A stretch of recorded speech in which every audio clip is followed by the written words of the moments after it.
All right, so what we're going to do, let me just go to this guy right here, is we are going to do, or we're moving on to graphic organizers.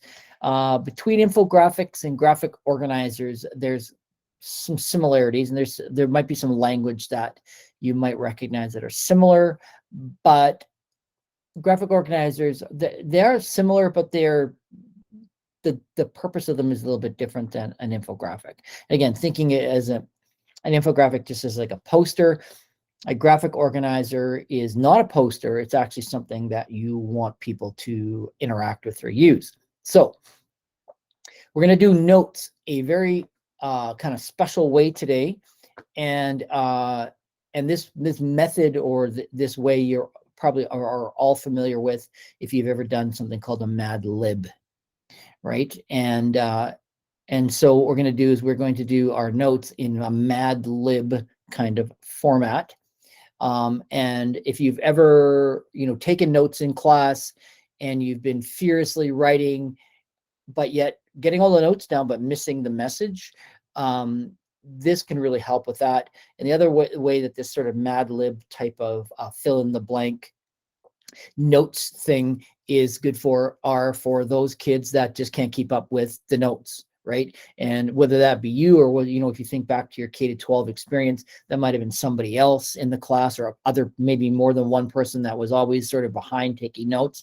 This way is super duper helpful. Okay. I would think the only con is, if you go back to like note-taking research, is that the research is pretty clear that written notes are much better than typed notes. And even in this case, you're not even really typing all of the notes. You're only typing some keywords. So what I'm going to do is I'm going to throw a link in the chat. That will, when you click it, it'll ask you to make a copy of the blank Mad Libs form. It looks like that. Okay, so here's the link, and let me know if it made you make a copy and you got your own copy in the chat. Just say yes or good to go or something like that in the chat. So there's the link.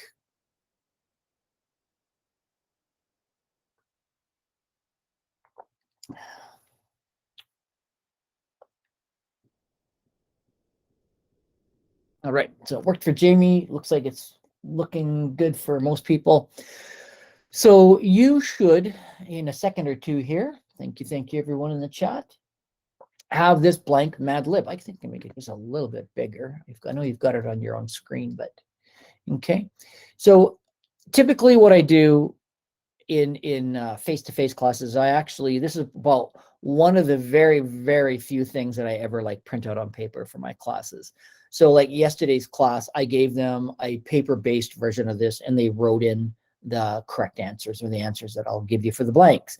For you, when you click in it, you're going to type in, so for example, the first one, it says, the first couple blanks is, graphic organizer is a tool that shares information, explains a concept, or illustrates a relationship using elements including images, shapes, text, colors, and connecting lines. So the first one is graphic,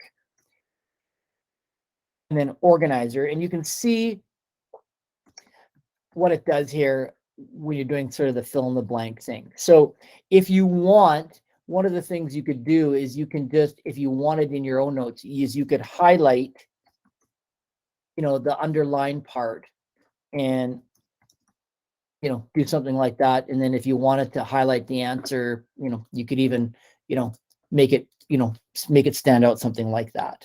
Okay. It's totally up to you. These are your notes. So you got to do it whatever way makes sense to you.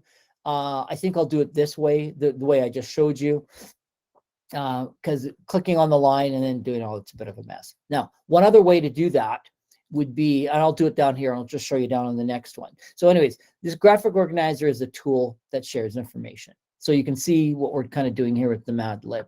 So the next one down is a graphic organizer is a visual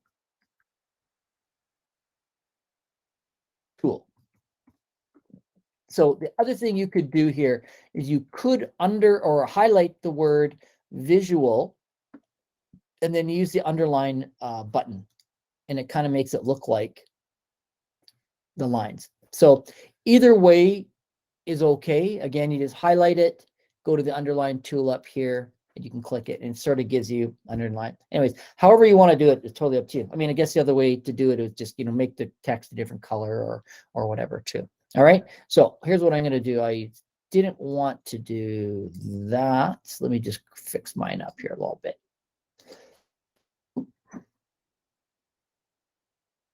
And I'm just going to go like that. I'm just going to do the way I did it with the yellow up there before. We'll get rid of that and just make that yellow. All right. Okay. So again, a graphic organizer is a visual tool that can help students find relationships between ideas, create links between facts and concepts, and help generate ideas. And as we go through the notes, you'll see, even in the next one, you've done lots of different types of graphic organizers. Okay. So if we scroll down a little bit, and it says they are sometimes referred to as concept webs, mind maps, idea maps, flowcharts, and Venn diagrams. And we've all done those. So these first two here are, again, our mind maps. Okay.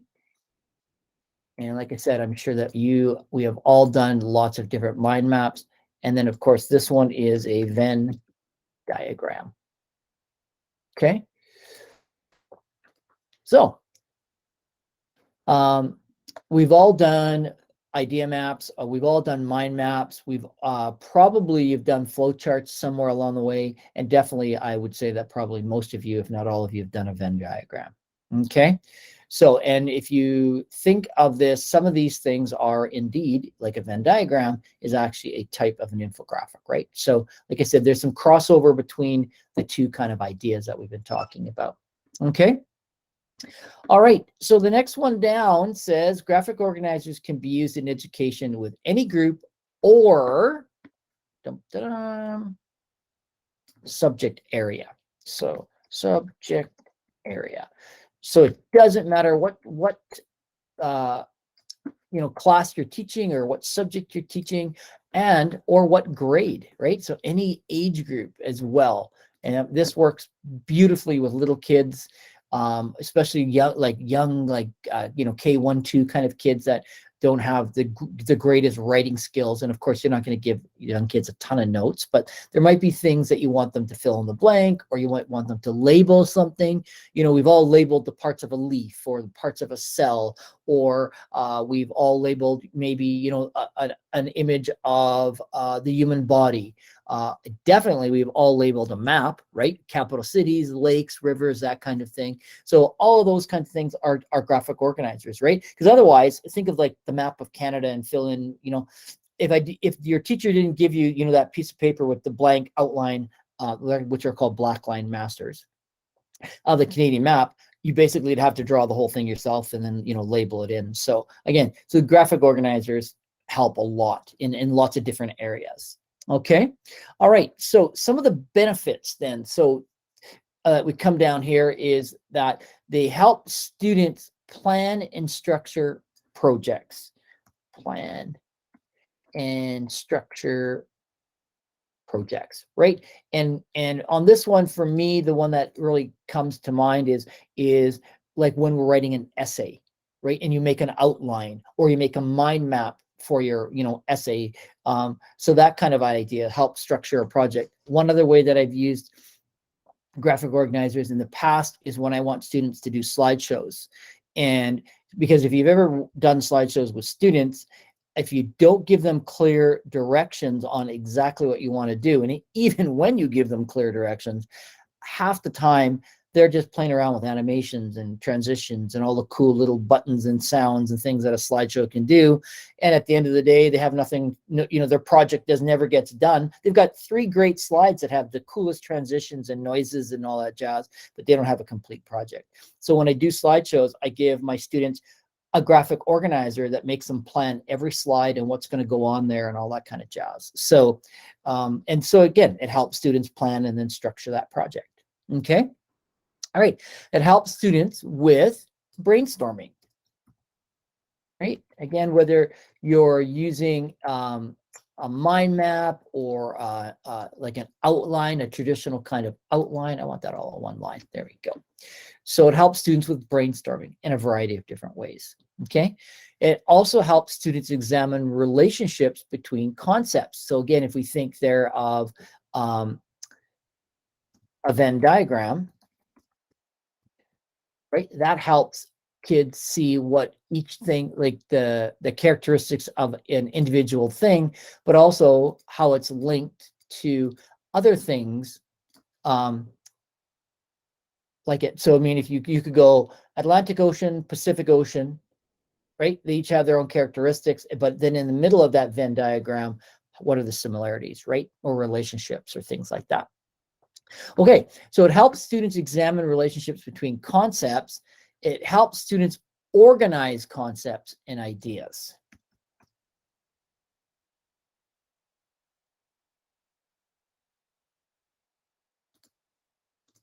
Okay, all right.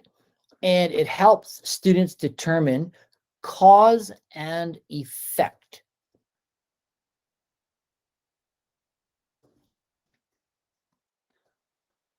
Okay, just highlight those again. So, all right. And then it's the next one down is it helps students make connections.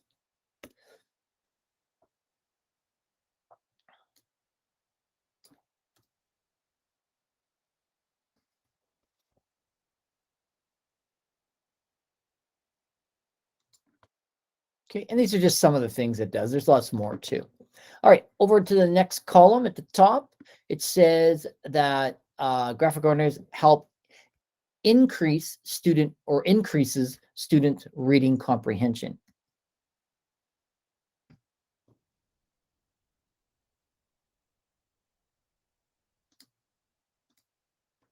Okay. The next one down is it helps students break apart a story into its main elements.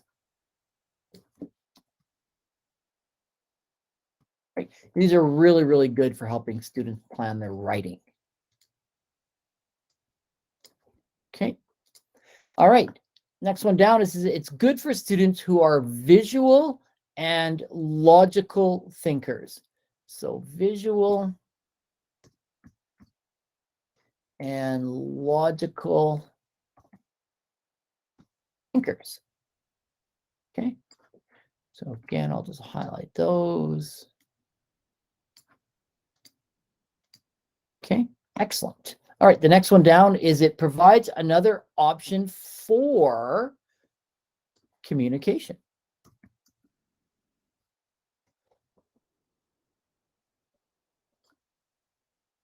So it's a way, just like graphic organizers are, to communicate ideas. Okay, it helps determine student understanding of concepts and relationships. So the first one is concepts, and the next one over is relationships.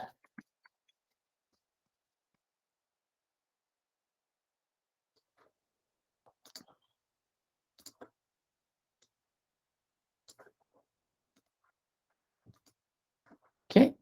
All right. It helps students make decisions.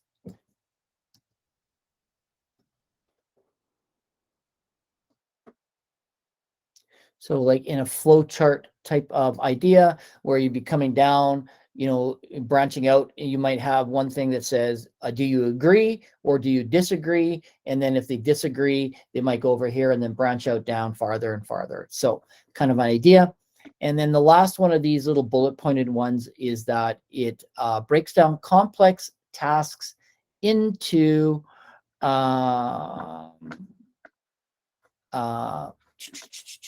manageable chunks.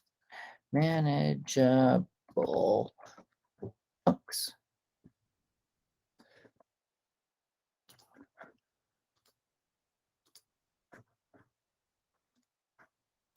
There we go.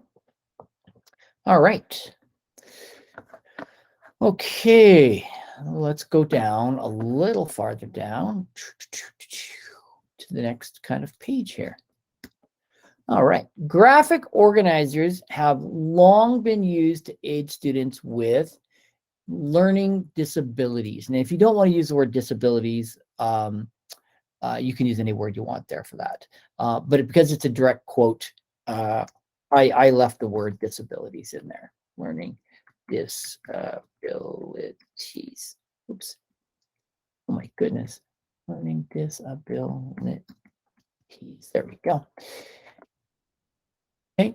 So again, those kids that may not be, really great writers or note takers, this is really helpful, this kind of a thing that we're doing. Okay.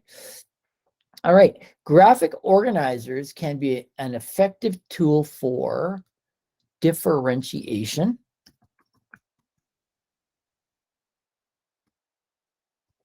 Okay. So talking about or thinking about differentiated instruction, as they help remove any barriers to learning.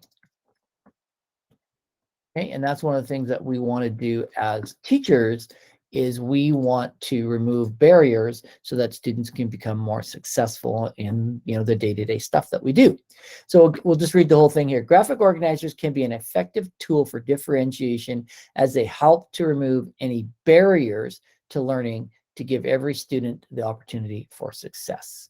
Okay, and if you think about the TQS document, there is actually words almost to this effect right in TQS number 3 and number 4 for sure. Okay. All right. This is an important one. So this is why doing this type of note taking is helpful. Okay. Because graphic organizers help reduce the cognitive demands of the learner, right? So again, we are not furiously, and we've all done this. I've done this before, where I'm trying to keep up with the notes that the instructor is giving, and I'm writing fiercely and all of that jazz.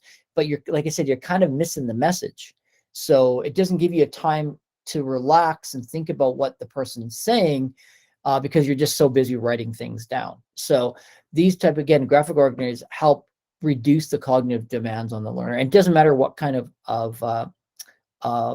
graphic organizer you're using. Again, I'll use the map of Canada as an example, right? If you gave them a blank piece of paper, your students, and said, hey, yeah, this is the assignment of, draw a map of Canada and then label it. I mean, there's a much more of a demand there on the brain than it is here's a piece of paper with the outline of the map of Canada and please fill in the blanks, right? That kind of idea. So the cognitive demands are decreased, and not in a bad way, right? So don't think of like, oh, well, they don't have to use their brains or whatever. They still do, but it just helps in other ways. Okay, let me just scroll down a little bit at my notes.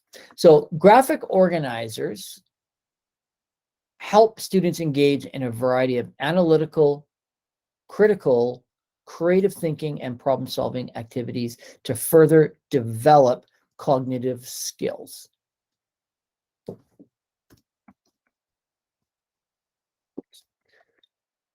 Okay, so again, this is all about kids putting on, engaging with the learning in a more effective way. Okay. All right. So according to my notes, there are 3 compelling reasons why you should use a graphic organizer. One, or the first one is that students are considerably more likely to understand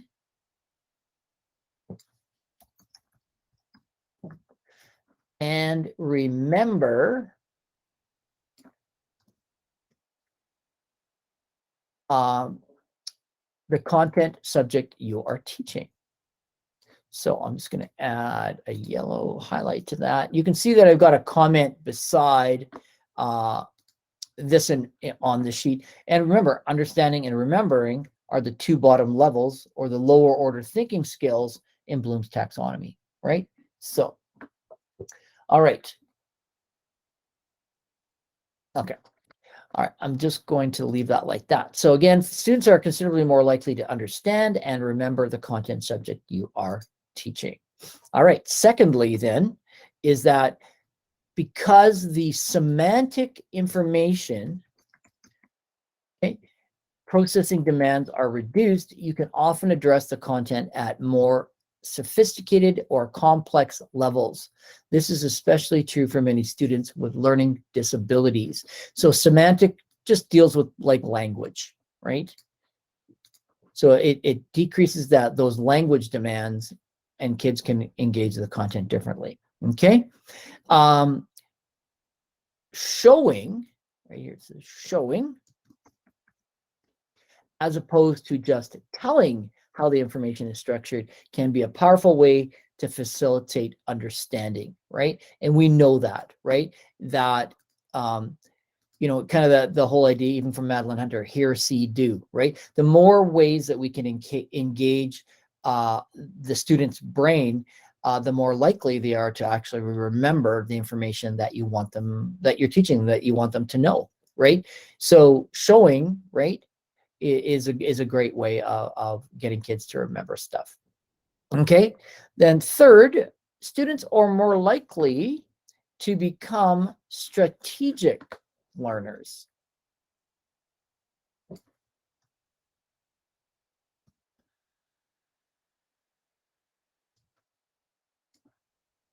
Okay. Reading, writing, communication skills, and analytical, critical, and creative thinking skills are all subject to improvement when students, okay, well, just to go to improvement.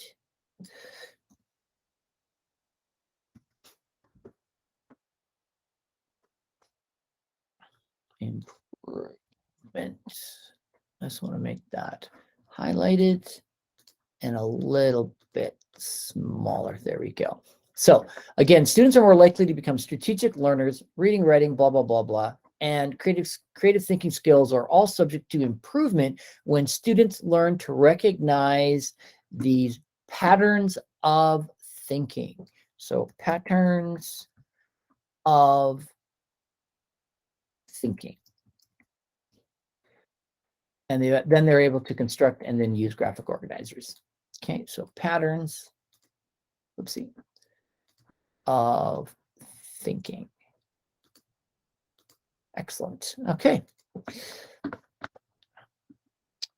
So the next one down says there is an extensive body of research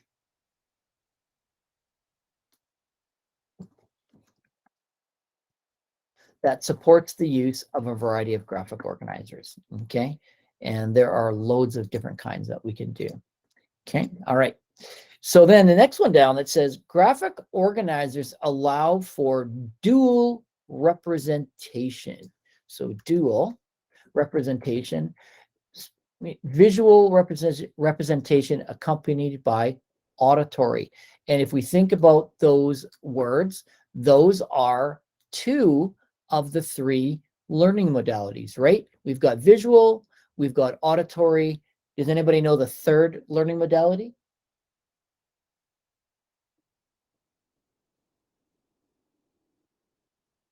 Yeah, close, Jamie. We just used just a fancier word for that. Yeah, there you go. Kinesthetic for sure.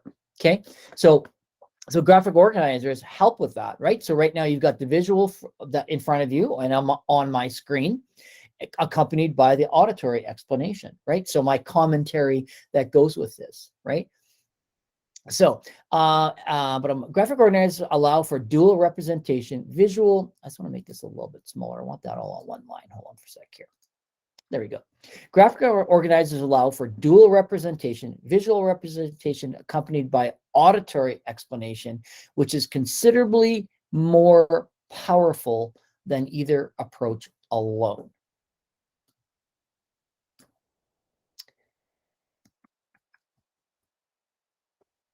Okay.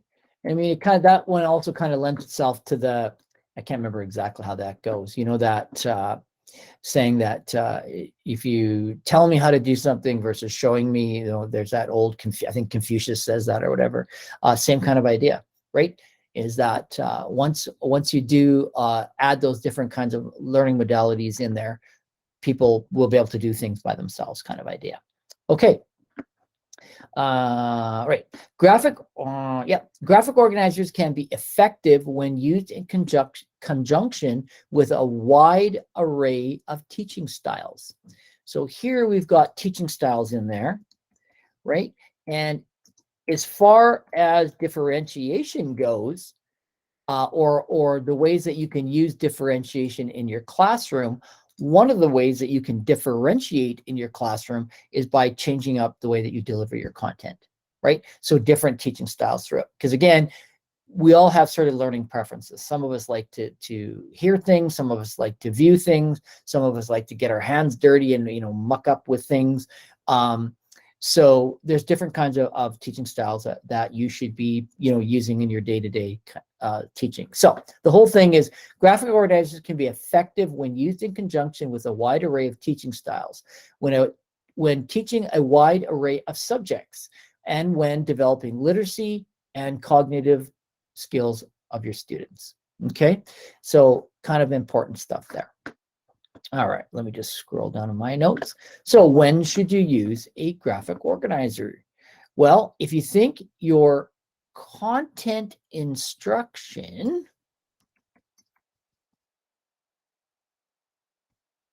is having, if you think of it as having a beginning and a middle and an end, graphic organizers can be used during any of these segments. And I want you to pay particular attention to those words, because really what those boil down to is lesson planning, right? So if you think about a lesson planning having a beginning, an anticipatory set, a middle, remember we did the chunks and the chews, and remember that whole piece of the chunk and chew was called a segment, right? So if you go back to the brain research and you think about that brain lesson plan that we made, that for you as the teacher as well, that whole lesson plan template is actually a graphic organizer for you as the teacher. So not only are graphic organizers helpful for your students, but they're also helpful and time savers in many ways for you as well, right? So this whole idea and the research around graphic organizers helps actually everybody, not just your students. Okay. All right. So we got lots of blanks in this one. We'll fill in the blanks and then I'll just kind of read the whole thing after. So for example, they, meaning graphic organizers, right, can be used to facilitate students' activation of background knowledge. So when we are planning units and lessons, we want to know what our students already know, so that we don't have to cover material that they're already confident in, right? And I always use for this one, I always kind of like think of a math example. If every one of my students in my class, knew how to long divide, why would I spend time doing that, right? So that background knowledge, or if every student knew that there were 88 constellations in our night sky and, et cetera, why would I spend time teaching them that when they already know it, kind of idea. Okay, so we'll go on from here. So for example, graphic organizers can be used to facilitate students' activation of background knowledge and to create anticipation for the future learning.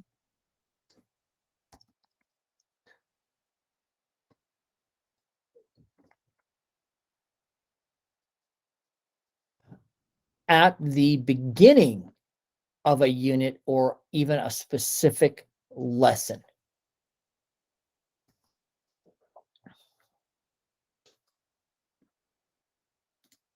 Oops.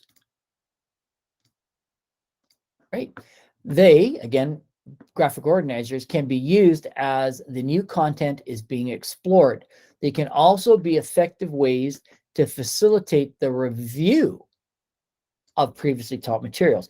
So they can be used at the beginning or at the end of a unit or a lesson to help you or help students solidify the information, but also as a teacher, they can also help you to see what your students know or don't know. And then from there, you can decide what you need to maybe reteach or, go over again to make sure kids understand it. So again, lots of different uses for kids, but also lots of uses for us. Okay. All right. So before before using any graphic organizer, ask yourself this, right?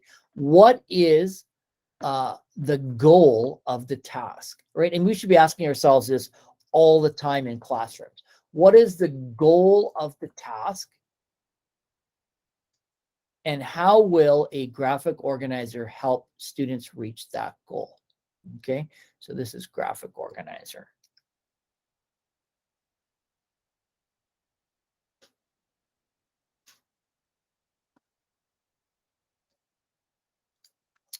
And like we said in our notes, that graphic organizers can be used in any subject with any age group, any topic, any of that kind of stuff. So when you're, especially if you're, when you're, I like to use them at the beginning and the end, especially when you're introducing a topic. I think when we were talking about lesson plans, remember we talked about gliders, right?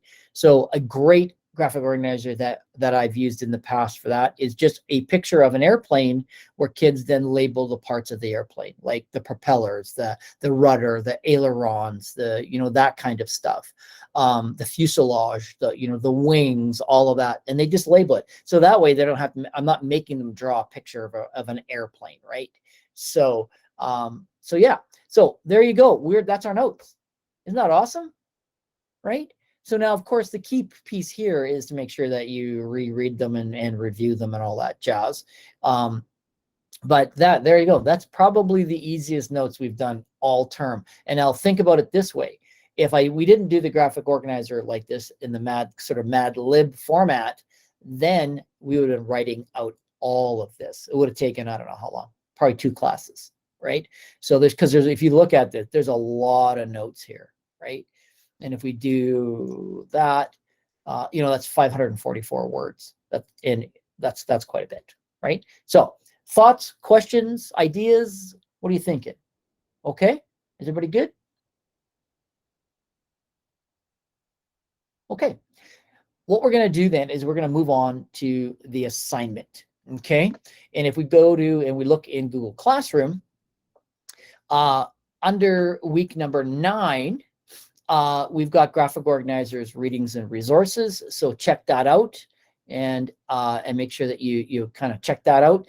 And then under Google Drawing, under the assignment 14, and I'll just make this bigger for us to look at it this way, okay, is that basically here's what you're going to do. You are going to make a graphic organizer. But in this assignment, I am actually allowing you to copy or plagiarize somebody else's graphic organizer, okay? But there'll be some rules that go around that.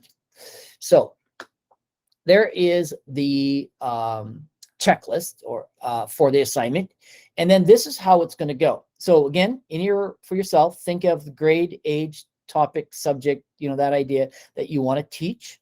And then what we're going to do is we're going to actually do a Google search for that. I'm going to do an easy one. So I'm just going to go human body graphic organizer.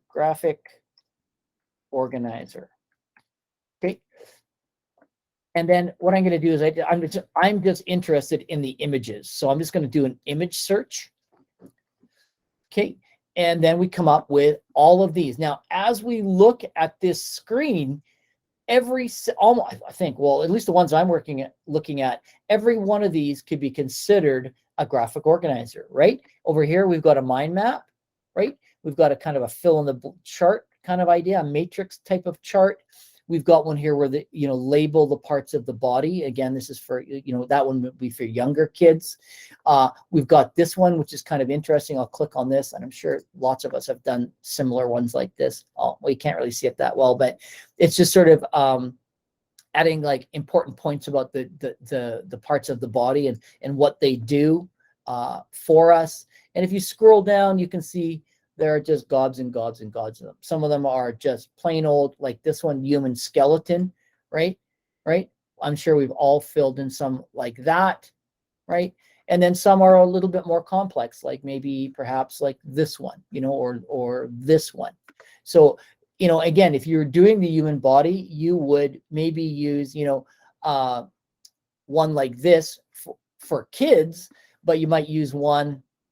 Where's that other one here? You might use one, what was up here? Like this for older kids kind of idea, right? So, and again, what kind of a graphic organizer you do will depend on the subject you want to teach, right? If you're teaching language arts and writing, you would use a different kind. I'm just going to use this one as an example because we're here, okay? So here's kind of how this assignment goes. Actually, before we go on, let's do this. Let's go to our Google Drive and let's create ourselves a brand new Google Drawing. So we're going to use Google Drawings for this. So, and by this point, all of you should be fairly proficient in Google Drawings. So we're going to go to Google Drawings. Okay.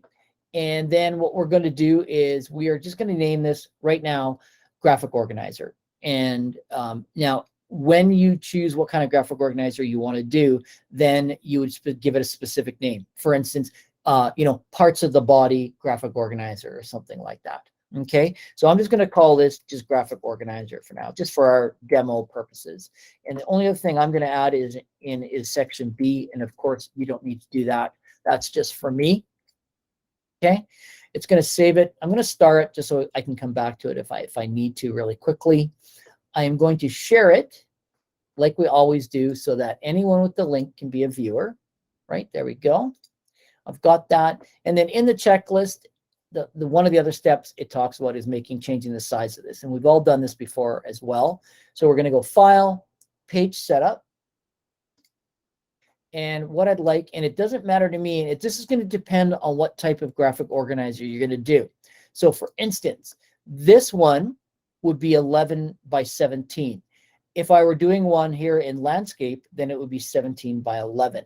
So for this one right now, I know that I can just go 11 by 17 because I'm going to do one, in this orientation, up and down. Okay, so that's what I'm going to do. Now, here's the other easy part of this assignment is if I'm going to grab this graphic organizer, you can't, well, you can, I'm going to say you can copy it, but I don't mean when I say copy it, I don't mean you can copy and paste it. Okay. What I mean is that you can recreate, I guess is a better word, this graphic organizer on or in your Google Drawing. Okay. So, so I've got an 1117 by canvas here. If we look at the, where do I've got that? There we go. If we look at, I'll just make this a little bit bigger. Oh, let's see. Can I make it bigger? Oh, just one sec here. There we go. I'll make it just that big. So the first part of this is create a drawing that's either 11 by 17 or 17 by 11. Okay, done. Check. Okay, your drawing either has a transparent, colored, or gradient background. Remember, this is transparent. When you can see the checkerboard, it's transparent. If you want to change it, remember, right-click and go background. You can either have a solid color or a gradient. Now, choosing either one of these also it forces you to ask the question is, am I going to print this out and give it to my kids, or are they just going to do it on their Chromebooks or on their computers? Okay, I'm going to go, I'm just going to be boring, and I'm just going to go with a white background. Okay, because then it's like a sheet of paper kind of idea. Okay, now in our checklist, it then says, don't forget to use colors that complement one another. Okay, that includes contrast, light on dark, dark on light, right? Remember my rule about text boxes, oopsie, is that any text box that you create needs to be only as big as the text that you're actually going to type in there, okay, based on font choice and size of that text, okay? And in a drawing like this, that becomes important, and even more important when we get down to, like, let's say a drawing that looks like this one, right? Because then if you've got text boxes that are kind of overlapping each other in whatever different directions, that can become a real pain in the butt, okay? So let me just go back to my little guy here. There we go. All right, so we've got that. Again, as far as text boxes go, whatever colors or choices that you make for that text box, they should complement the background or the original image and all that kind of jazz. Okay. It says here no more than 2 font choices, but I just want, which I have a little bit of latitude on, I guess. I just don't want you to use a on a drawing like this. Oopsie, where are we here? I don't want you to use a different font for every single thing that I see on the screen. If you want to use 2 or 3, whatever, that's okay. But you probably 2 is probably best. But I'll give you a little bit of latitude on that. Of course, you're going to have a title, okay? The human body, or in this case, or whatever it might be called. And don't forget, we're on a really big piece of paper, so your fonts can be big or bigger at least. Like if I was going to do on this graphic organizer here, I was going to add a text box.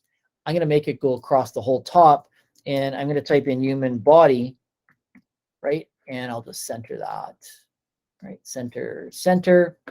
I'm just going to highlight it, right? Even if I made this 96 point, that is not too big for this, for that text box. So don't be afraid to use bigger fonts. I would even say, depending on how much stuff you've got on there, but even a 30-point font would be in the ballpark of being like equivalent to a 12-point font on a normal sheet of paper. So don't be afraid to use bigger fonts, okay? And then a title, we've got a text box, and then so you need a text box that, because again, if this is one that they're going to fill in and then hand back to you, we need a spot for their name.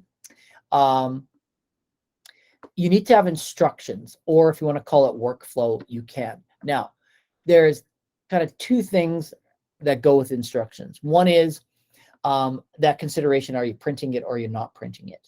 Okay. If we're going to go digitally, you can add your instructions off to the side over here. Okay. So if you wanted instructions, you could add an instruction box off to the side as a text box, right? There's my text box.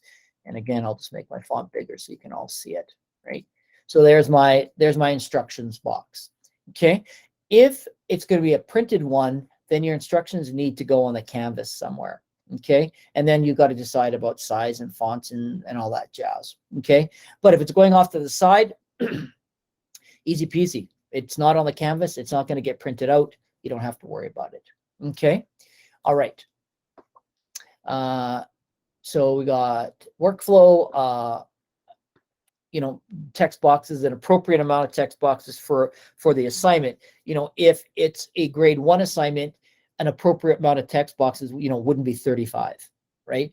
But if this is grade 11 bio or grade 12 bio, and we're talking about the human body or whatever, that might be an appropriate amount. So again, thinking about the age and abilities of the kids that you're going to be sharing this with, right? So of course, we also want images that support and complement the overall assignment, but we also want to have high definition images, right? And what I mean by that is that if I'm going to add the picture of this little person, when I make it on my big sheet of paper, it better not get fuzzy and look pixelated and yucky, okay?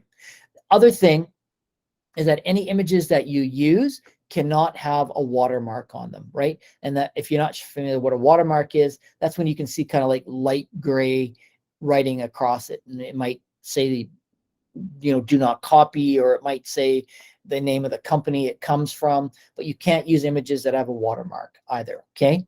That really breaches, if we talk about digital citizenship, that really breaches some things that we've covered in digital citizenship, okay? Again, appropriate colors and all that jazz. All objects are arranged appropriately using the arrange menu. Now, this is one that we may not have done before, so I'm going to show you what I'm talking about. Okay, and again, thinking about this is the drawing that I'm going to recreate, right? Again, you cannot go here, copy and then paste it into your thing and say, hey, I'm done, Brad. No, because I want you to do some drawing skills. So on this one, again, you can see I've got 1, 2, 3, 4, 5 boxes, okay, or rectangles, whatever you want to call them, okay? So, of course, if I was going to recreate that, what I'm going to do is I'm going to go to the image or the shapes tool, and I'm just going to create a rectangle, okay? Now, and I need 5 of those. But what I'm going to do, and all 5 of them are going to really literally be the same, right? is that they're going to look exactly the same. They're going to have the same font or whatever in it that you need. So here's what I recommend is that you set up one shape, especially if you're going to make multiple copies of it, one shape and get it the way you want it to be. So in this instance, what I'm talking about is I don't want that yucky blue. So maybe, I don't know, maybe I want a light gray. Okay. And then also I want some lines around it. And so then I wanted it to be, I'll make it bigger so you can see it better. A 4 pixel, red line around it. And in here, if I click in there, I can go, I don't know, I'll just say parts of the body. Okay. Now, of course, then what I want to do here is I want to choose a font. And then, of course, I want to choose a size of a font that works. So, of course, I also want this to be centered and centered, right? Now, let's say that that's all I want to do. And that's what all the other of these boxes are going to say. Actually, you know what? Here, just a sec here. There, I'll use their words. I see. Okay. And actually, instead of center, I'll move that one to the top like so. Excuse me, Brad. Sorry to interrupt. I just have to get to my next session. So will you be able to go over this again? I am so sorry. That's okay. Look, me getting all carried away. There's really not much more to do beyond here other than just remembering that, that you need to recreate this. And then the last piece on that is down here in a small text box, thanks, Christy, is just, so if this is the image I'm going to use, I'm just going to type in the word source. And I know you can't see it because it's really small. And I'm going to go here and I'm going to say, this is what the place I took it from. I'm going to copy that and I'm going to paste it at the bottom so that I know where you got it from. Okay. And that's basically it. I'll just continue on talking about this, so it'll be in the recording. If anybody needs to leave, go ahead and head out. I'll just finish this off really quick and show you what I mean about arranging, okay? So I'll just pretend everybody's sticking around. Anybody wants to stick around can. If you got to leave, head out. It'll be in the recording, okay? All right. So then what we're going to do here after is once I get this all pretty in the way that I want it, I can what they call duplicate it. So I know I could copy and paste it, but I can also do a quicker one where I can just go, I can click on it so that the handles are all the way around it. And on my keyboard, I can either use Command or Control, and I can go Command or Control D. And that is the duplicate command. And remember I needed 5 of those. So I'm just going to put those on the thing like that. And I'll just throw this one in the middle for now. Okay. And so what we're going to do then, that part on the instructions is about arranging it appropriately.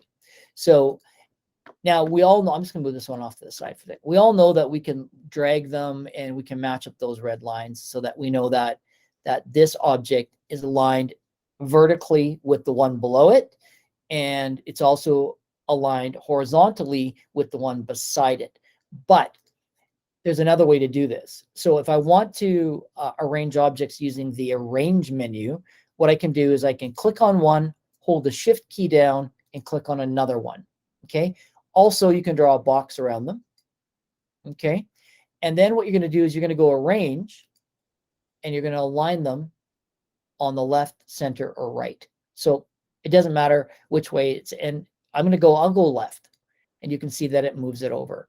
So now if I were to do that manually and just move that around, you can see that my red line does line it up, but they're also lined up along the left edges and the right edges, right? Okay.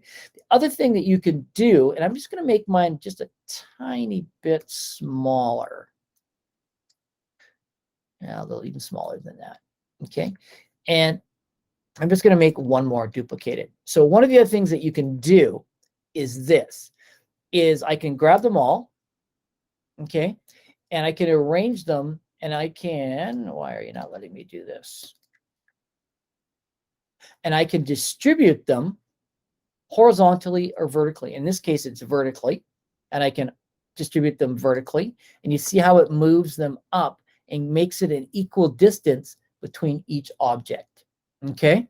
So that's how you do the arrange tool, is that you kind of align them this way. Now, if you make a boo-boo, and I'm just going to move these around a little bit just so you can see, because this might happen to you, because this happens to me sometimes too, is I go arrange and I go align and I go middle. But you're like, oh, wait, that's not what I want to do.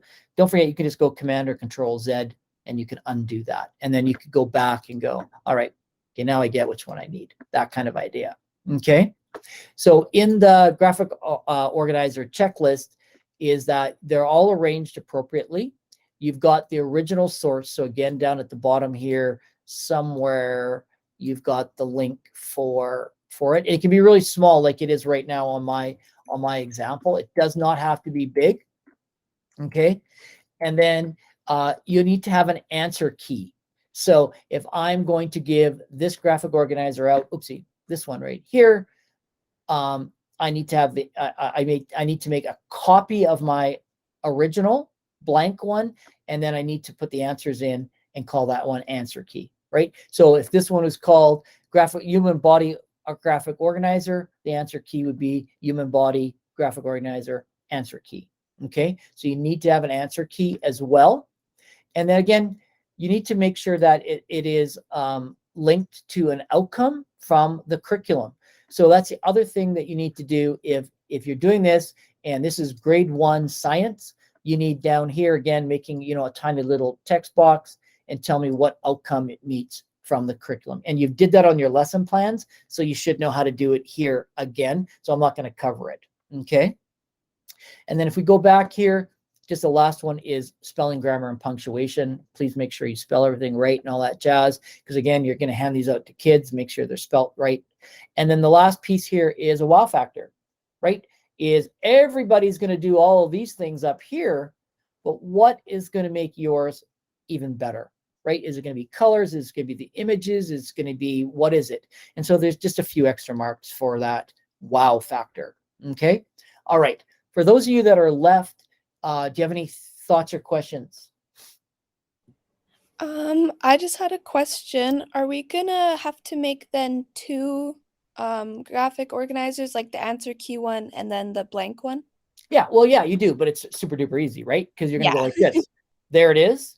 Okay, there's my blank one. I'm gonna go File, make a copy, and then what I'm gonna do is I'm going to put the answers in. The copy is gonna be my answer key, right? And then you can just fill it out. And then so you're gonna submit to me as an assignment a blank graphic organizer and it's the same one, but with the answers on it. Okay, cool. Thank you. You're very welcome. Anyone else? Hi, sorry, could you show me quickly how to change the page size to 11 by 17? Yeah, for sure. So again, you just go to File, and then you go to Okay. Page Setup, right? And then you would have to choose. You get these 3 choices first, and then just choose Custom. Yep. And then you can put it in 11 by 17 will give you the long one. 17 Yep. by 11 will give you the sideways one. Awesome, So, I got it. yeah. Okay. Thank you. You're very welcome. Anyone else?